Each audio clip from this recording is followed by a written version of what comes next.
বন্ধুরা, আমরা লাইফে যেটা করতে চাই আমরা সেটাই করব। যেই স্বপ্নটাকে আমরা ছোটোবেলা থেকে একদম ছোটোবেলা থেকে বুকের মধ্যে পুষে রেখেছি, হ্যাঁ, আমরা সেটাই করব, কারোর কথা শুনবো না। ডিমোটিভেট করার লোক কিন্তু অনেক আছে আশেপাশে, মোটিভেট করার লোক একটাও নেই। দেখবে নিজের আত্মীয় স্বজনরাই কিন্তু ডিমোটিভেট করে, আমার তো তাই করে। সবসময় ওরা আমাকে ডিমোটিভেট করে, ভুল রাস্তায় চালনা করার চেষ্টা করে, যাতে কোনোদিন উন্নতি না করতে পারি সেই চেষ্টা করে। তো এরকম অনেকেরই আত্মীয় স্বজন আছে, বেশিরভাগই আছে, তারা ডিমোটিভেট করার চেষ্টা করবে, কিন্তু কেউ ডিমোটিভেট হয়েও না।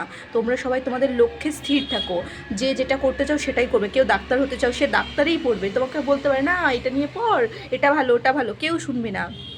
যে অ্যাক্ট্রেস হতে চাও, হ্যাঁ, সে অ্যাক্ট্রেসই হবে, কারোর কথা শুনবে না, ওই লাইন খারাপ হ্যানা তেনা কিচ্ছু শুনবে না।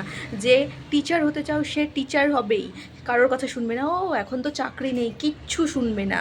তোমরা যে যেটা করতে চাও সেটাই করবে, তোমাদের স্বপ্নটাকে সঙ্গে রেখে এগিয়ে চলো সামনের দিকে।